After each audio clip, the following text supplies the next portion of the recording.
They put a plague in a box and shipped it east. A steel coffin of revolution, packed with 29 exiles and one idea sharp enough to cut a continent in half. The Kaiser's men chalked the side of your carriage with lies. Diplomatic sealed transit. As if you were ambassadors. As if you weren't carrying the kindling for civil war. You are not supposed to be here. That much is clear from the way the German guards don't look you in the eye. They say nothing when you board. They say less when the doors slam shut. You, Vladimir Ilyich Ulyanov, Lenin, have not seen your country in 17 years. You return now not as a man, but as a weapon. Your wife, Nadia, clutches a satchel full of papers, manifestos, rallying calls, declarations soaked in marks and sharpened in exile. The others, Shliapnikov, Inessa, Zinoviev, sit quiet, coats buttoned high, eyes flickering like candle flames in a tomb. This is no ordinary train. This is a bullet, and Russia is the skull. The wheels begin to turn. The platform disappears into night and fog. You are bound for Petrograd, for collapse, for history. You do not sleep. You sharpen. Night falls before you reach Frankfurt. The air grows colder in the sealed car, though no windows open. The guards outside are silent. Inside, your breath clouds the glass. Someone sings a worker's song in a low voice. Inessa shushes them. Too loud. Too soon.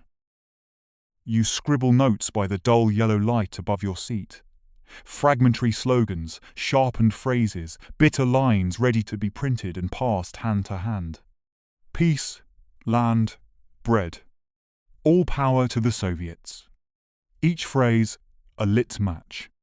Outside, ghost villages flicker past, blackened chimneys, frozen fields. No fires in the windows. No one waves. You wonder if these Germans know what they've done, what they've unleashed. They think you will infect Russia and leave them untouched. They think revolution can be contained by borders. You smile at their arrogance. The train halts at the Swiss border. You hold your breath. The manifest is handed off. German officers inspect the seals. No one speaks. A slamming door. Then motion again. Now you are inside the Reich. Through slitted curtains, you glimpse the German soldiers on the platforms. Young, ragged, bone-thin. Some stare with hollow eyes. Others just blink slowly, like they've forgotten how to hope. The war has eaten their belief. You will feed them something else. You imagine your leaflets landing in their camps like snowfall. You imagine them reading by lantern light. Why die for an empire that starves you? Why fight for kings who don't bleed? They won't believe you, not at first. But ideas are patient. And famine is persuasive. You cross into Sweden. The seals remain intact. The silence rides with you. Then comes the news, handed to you in a folded note by a neutral agent. The Tsar has abdicated. The note trembles in your hands. You read it twice. Then again, you pass it without a word. Outside, snow begins to fall. Inside, it is spring. You stand. You adjust your collar. You begin to rehearse the speech you will give when your feet finally touch Petrograd soil. The one that will make the ground shift beneath the provisional government. You are no longer returning to a monarch's prison. You are returning to a carcass. At the Finnish border, the train slows. The Russian agents arrive. Your sealed car is unsealed. The Germans do not wave. The revolution no longer belongs to them. You step off the train into Petrograd under a grey April sky. Crowds surge. Some chant your name. Others spit. A soldier salutes you, confused. A worker offers you bread. You say nothing at first. You raise your hand, and then you speak. No support for the provisional government. Peace, land, bread. All power to the Soviets. It begins. Not with a shot, with a sentence. The virus is airborne. You cannot sleep in Petrograd. Not because of the gunfire, though there is plenty of that now. Not because of the cold or the lice or the aching hunger that crawls behind your ribs. You can't sleep because you hear your own voice in the streets. Other mouths are using it. Other hands are raising it like a banner. They are chanting what you told them, and dying for it. Your return was only days ago, and already the fever has taken hold. Factory workers are walking off the job, forming committees, refusing orders. Soldiers are choosing which officers to obey, or to kill. The Duma is terrified. Kerensky offers platitudes. Milyukov whispers threats. But it is too late for parliamentary hand-wringing. The Petrograd Soviet grows stronger each day. And beneath the surface, a deeper loyalty is forming. One that no vote can suppress. The printing press never sleeps. In a damp basement off Spalnaya Street, Pravda is rolling off the drum page after page, smeared with ink and fire. Your face is on the front. Your words on every column. No war but class war. Peace now, not later. The provisional government serves the bourgeoisie. End it. Boys too young to shave are handing out your leaflets to men, too tired to question. Soldiers take them, read them in silence, and fold them into their tunics like relics. One sergeant throws his officer out a second-story window. The crowd cheers. You are not there. But your words were. By late May, the fever jumps to Kronstadt. The sailors send a delegation. Black-bearded, soot-skinned men in fraying uniforms. They salute you with clenched fists. They call you comrade now.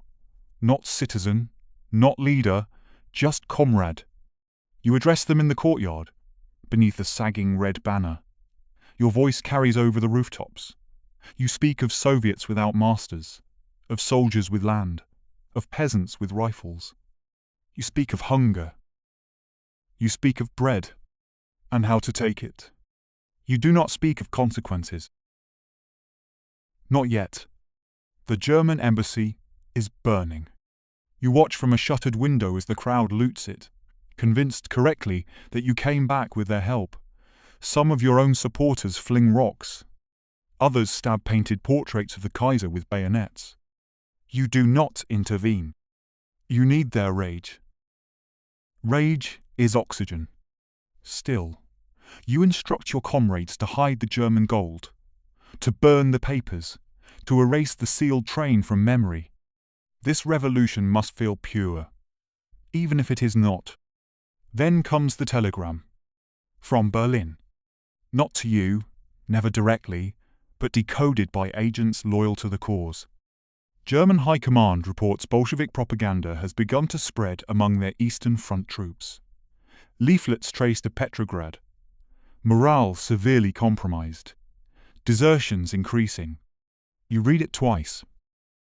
Fold it carefully. Say nothing. This was always the plan. But it is strange, even now, to see it work. To see ideas walk where armies falter. To see printed words achieve what artillery cannot. You stare out the window at the broken street lamps swaying in the wind. Below, a boy no older than 13 waves a red cloth like a banner. The world is fevered. And you are the heat. It begins not with an order, but a rumour. A regiment hears that food trains have been diverted again. Another that the provisional government plans a new offensive. Another that the Bolsheviks have been arrested. None of it is fully true. All of it is enough. July 3rd, Petrograd. Heat clings to every surface, and the crowd is already forming outside the Tauride Palace. Not organised, not prepared, just boiling. You are told they march in your name. You are told to speak. You are told not to speak. And so you do neither. You watch. Thousands surge forward, fists raised, red banners sagging with sweat. All power to the Soviets, they scream. Down with the ministers. Shots crack. Some from rooftops, others from nervous soldiers. Blood hits the cobblestones. By July 4th, the streets are trenches. Bolshevik headquarters at Kshestinskaya's mansion is raided. Soldiers loyal to the provisional government rip down banners and tear up leaflets with their boots. Loyalists storm the offices of Pravda. Comrades are beaten in alleyways. Your name is shouted with love in one street and with death in the next. Kerensky calls for your arrest. The papers call you a German spy. The lie fits too well. The sealed train, the burning embassy, the gold. You have no defense, only flight. You shave your beard. You smear coal dust on your cheeks. You abandon your flat and disappear into the slums of Razliv, hiding in a shack with Trotsky's old boots and a pistol beneath your cot. Each night, you scratch notes by candlelight. We were too early. We must wait. We will not wait long. Someone tries to poison the well near the shack. Another leaves a note nailed to the door. Lenin is a Jew, a German, a coward. You smile. Even your enemies can't decide which devil you are. From your hiding place, you send coded messages to Petrograd. The movement must hold. The Soviets must not cave. You imagine yourself shot in the street. You imagine silence again. But the thought passes. You are not done. In Petrograd, the Okhrana reawakens under a new name. Surveillance grows thick. Spies move like lice in every cafe. Your comrades whisper about a woman, a socialist revolutionary, angry, unstable, precise. She asks where you live. She has bought a pistol. You do not know her name yet, but she is coming. The fever has broken. What remains is rot and suspicion. By the end of July, the crowds have gone. The palace stands. The Soviets back down. Kerensky becomes stronger. The newspapers call the Bolsheviks broken. They are wrong. You are not broken. You are underground. You are sharpening. And you are learning who will shoot you first. You return in a whisper. Not a trumpet. Not a parade. Just the crunch of boots in frost, the creak of a hidden door, and a flickering gaslight as you descend into Smolny Institute. It is October now.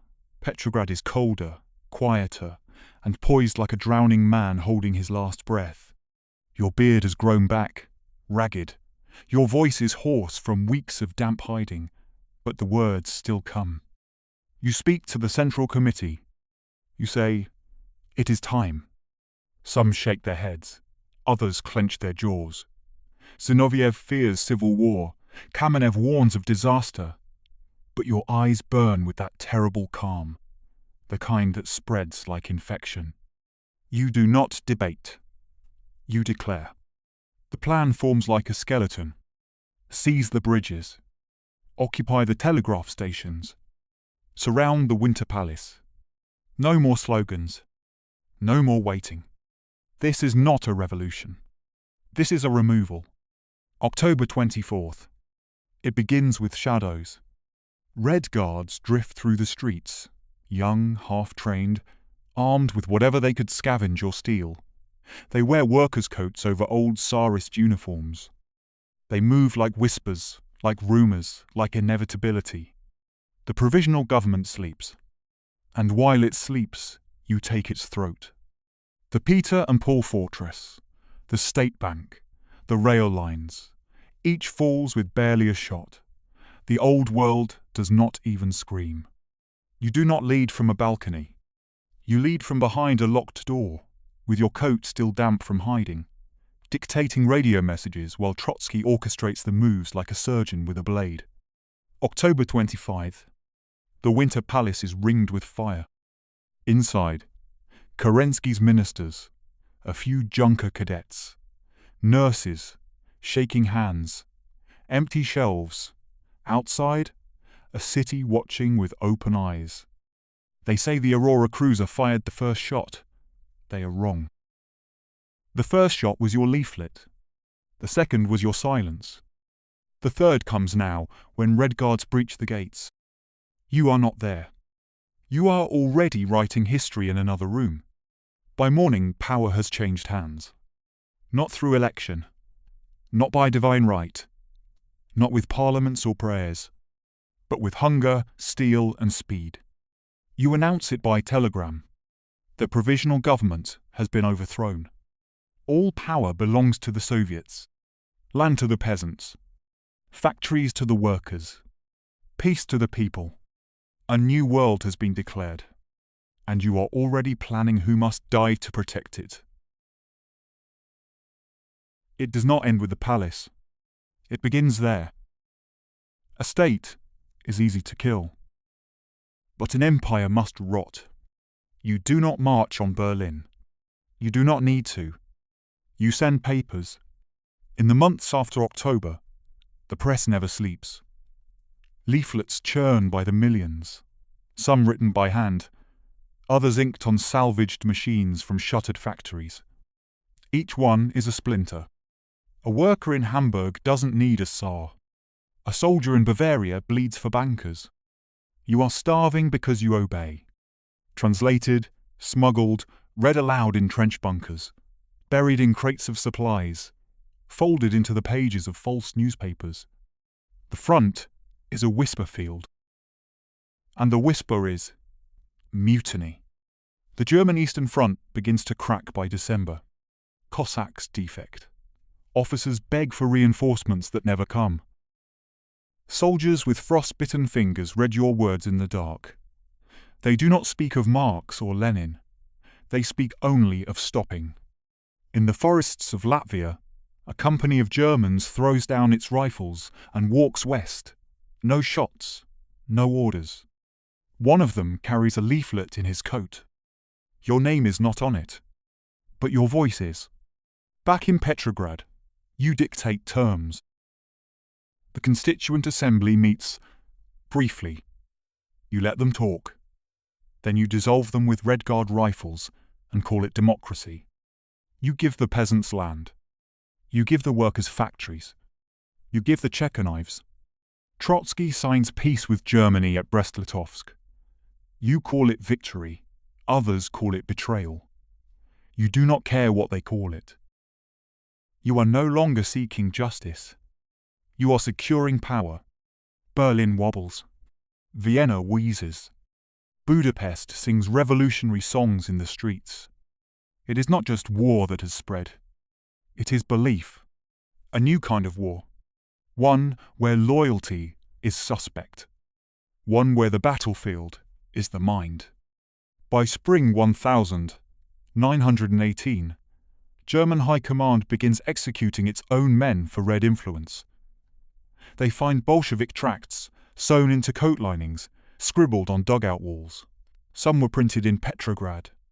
Some were copied by hand. One officer shoots himself after reading a flyer left under his bunk. Obedience is death. Mutiny is bread. No signature. Just a symbol. A rising sun over a hammer. In Russia, you are shot. August 30th, 1918. You leave a Moscow factory, nod to the guard, take 3 steps, and Fanya Kaplan pulls the trigger. 2 shots. One in the shoulder, one through the neck. She says you betrayed the revolution. She says you are a tyrant already. She is not wrong. But you survive. You will spend weeks in bed, half paralyzed, dictating orders with a trembling hand. The checker will execute thousands in response. You will call it justice. The world will call it terror. You will not care, because the plague is spreading. You are not here, but your fingerprints are on the walls. Berlin, January 1919. Smoke rises from a city still bleeding from the war. The Kaiser is gone, the throne is empty, the Republic is a rumor with a typewriter. And in its place, something new tries to be born. In the streets, revolutionaries, veterans, students, anarchists, syndicalists. In the factories, hunger. In the barracks, mutiny. Posters show Rosa Luxemburg's face beside Karl Liebknecht's. They speak not of reform. They speak of rupture. Rosa, born to Poland, educated in exile, lover of revolution, broken many times but never bent. She writes with a clarity that cuts steel. She tells Berlin, "We are not asking. We are taking."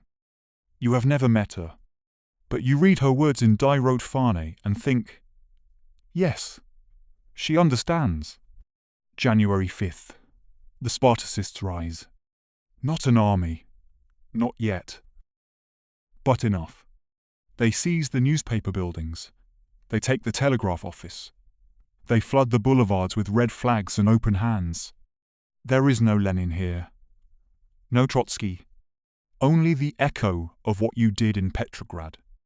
They try to copy your seizure. But Berlin is not Petrograd. The Social Democrats, those cowards in revolutionary dress, call in the Freikorps, men with medals and no conscience, ex-soldiers who missed the killing. They arrive in trucks, smoking and laughing, faces still caked with trench mud. They carry machine guns and chains, and they know what to do. January 15th. Rosa is captured. She is beaten. Her skull split open with rifle butts, her body dumped into the Landwehr Canal. Liebknecht is shot in the back and called a casualty. The revolution is called a riot. Berlin wakes to silence. No red flags, no songs. Just the newspapers, again owned by the old names, saying, "Order has been restored." But order is a corpse, and ideas do not rot. Even as Rosa sinks, the fever spreads again. Munich rises, Budapest burns, Italy flirts with syndicalism, Britain strikes, France twitches, and in Moscow you are handed a note by a breathless courier. Translated from German, found on a dead Freikorps officer. We have killed the body, but the mind remains loose in the crowd. You fold the note. You smile with half a face, because even dead, she serves the cause. You begin to dream of knives. Not the kind that slice throats, the kind that slit trust. In the first year after October, enemies were everywhere. Now they sit beside you. Now they wear red pins. Now they call you comrade, but flinch when your name is spoken. You learn to listen for the pause in their greetings. You learn to watch how long they hold your gaze. You learn who will betray you. And you do not wait for proof. September 1918. The Cheka receives its order. All counter-revolutionary activity is to be met with execution. All bourgeois sabotage is to be eliminated. All silence is guilt. What defines counter-revolution? Whatever you say it is. The Lubyanka becomes a throat. It swallows names, rumors, secrets. You give Dzerzhinsky full authority. He asks for more. You nod. Interrogation cells are packed. Trains are diverted for prisoner transport.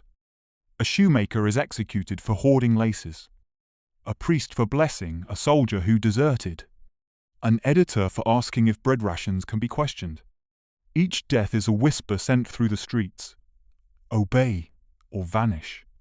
Some say the terror is too harsh, that the revolution can stand without the gallows. You quote Robespierre. Terror is nothing but prompt, severe, and inflexible justice. And then you say what they fear to admit. Mercy is betrayal. One morning, you order the arrest of your own translator. She had been with you since Finland Station. You liked her voice, but she hesitated during a broadcast. You saw it in her eyes. Not doubt. Memory. You cannot allow memory. She disappears that night. No records are kept. In Kiev, the Whites execute your commissars. In the Urals, the Czechs capture an entire Red Army train. In the south, famine licks the edges of every village. And still, you tighten the screw. Because this is not chaos. This is surgery. You are removing the tumor of doubt. You are amputating deviation. You are sterilizing the revolution. Your health is failing.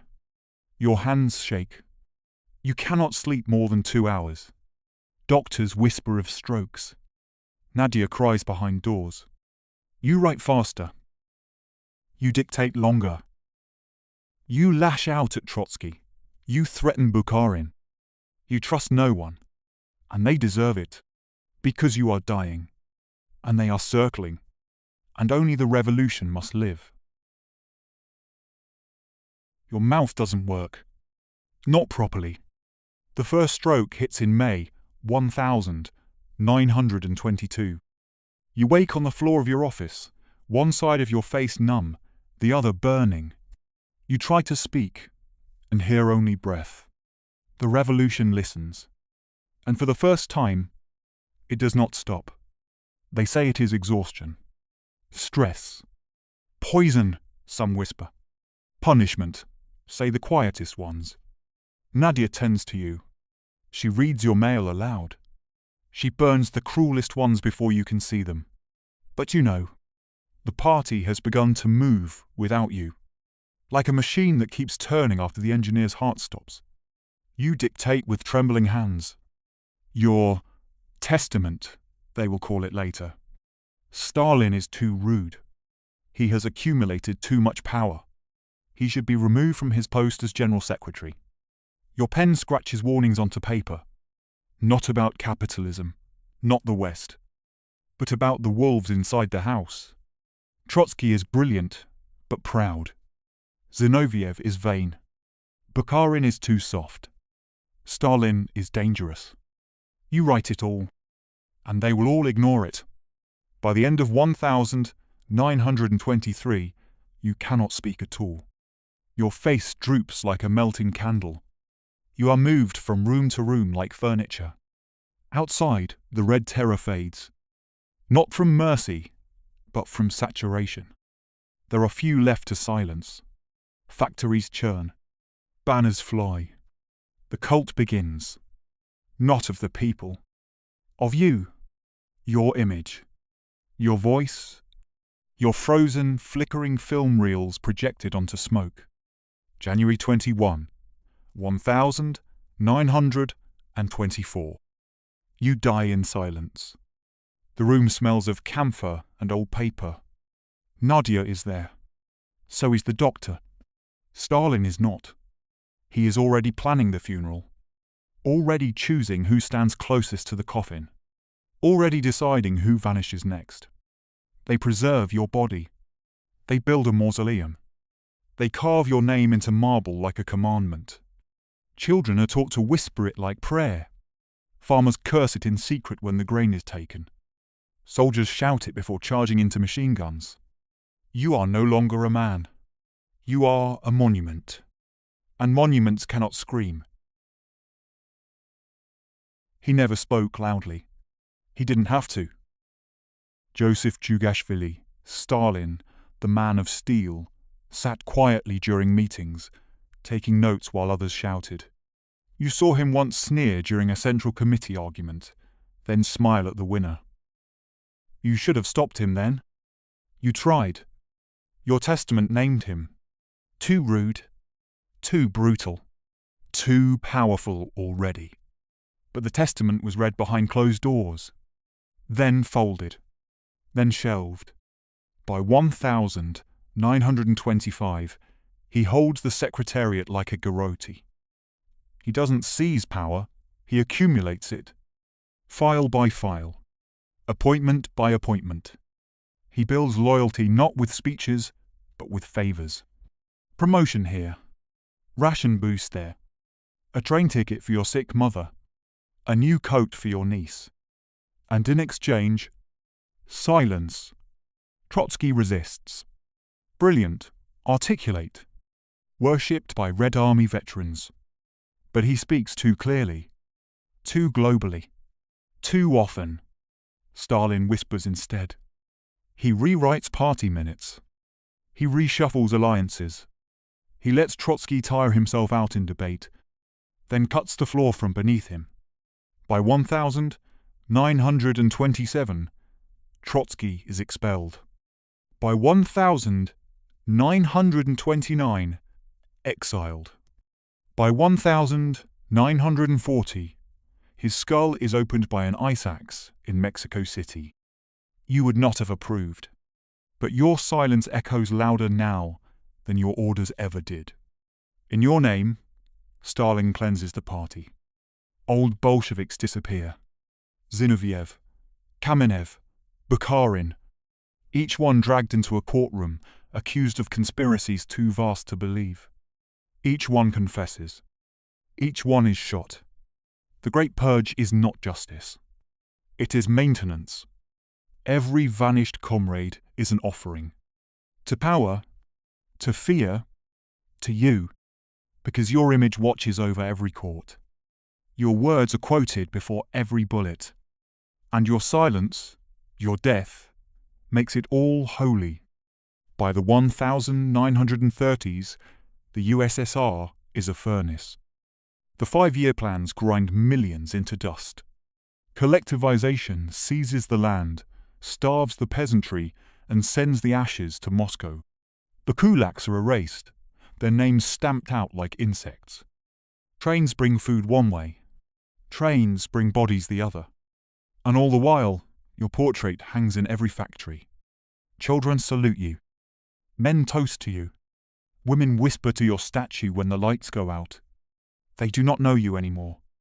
They know only the shape of you Stalin needs. He calls it Marxism-Leninism. But it is neither. It is him.